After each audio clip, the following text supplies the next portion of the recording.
So here we are with another Transformers cartoon review.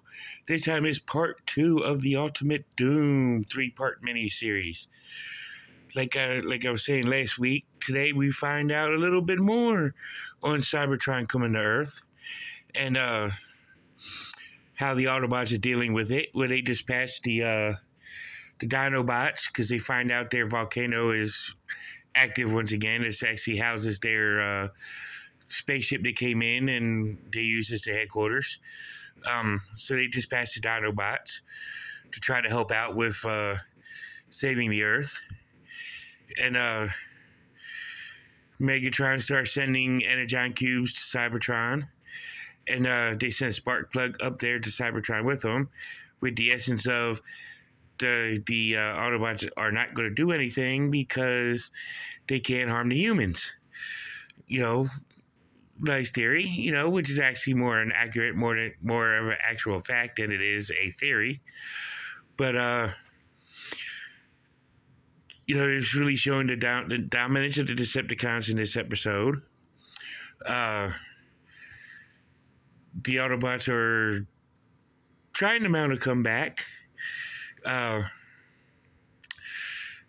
You know, there's all this good stuff happening in these 3 episodes. Like I was saying last week, this was my favorite miniseries out of all 3, out of the ones that they did have, of the 3-parters anyway. More than meets the eye. This is the second one with the Ultimate Doom. And then it was a 3-parter, season 4 of The Rebirth, you know, which had Autobots and Decepticons thrusted on us without any kind of backstory. But more on that when we do that miniseries, which is going to be later on down the line. But right now we're still on the Ultimate Doom. Like I say, you know, the Earth is really starting to fall apart. There's massive earthquakes, tidal waves, thunderstorms. And I kind of was thinking while I was watching this episode, I just happened to draw back in the G.I. Joe 5-part miniseries, The Revenge of Cobra with the Weather Dominator.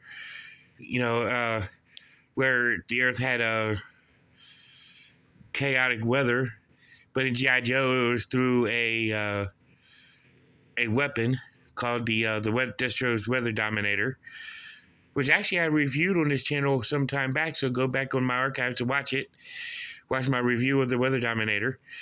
But the only difference with that episode and this one is this one was caused, these natural disasters was actually caused by Cybertron being in Earth's orbit. That's what caused all these natural disasters and weather disturbances. But, you know, can the Autobots actually make their comeback? Can they mount their comeback? And we start to see that Megatron was actually using Dr. Archival. Now it's becoming more apparent to Dr. Archival.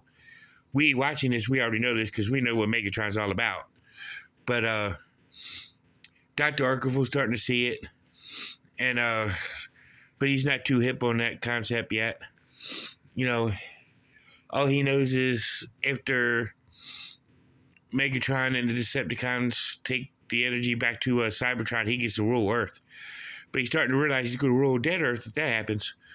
But let's just hope that the Decepticons actually mess up somehow.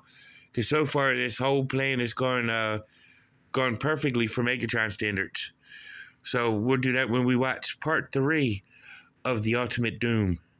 So tune in next week as we review part 3 of this miniseries and the conclusion of the Ultimate Doom. Tune in next week to see that. Y'all have a nice one, and I hope everybody's getting ready to enjoy a wonderful Easter.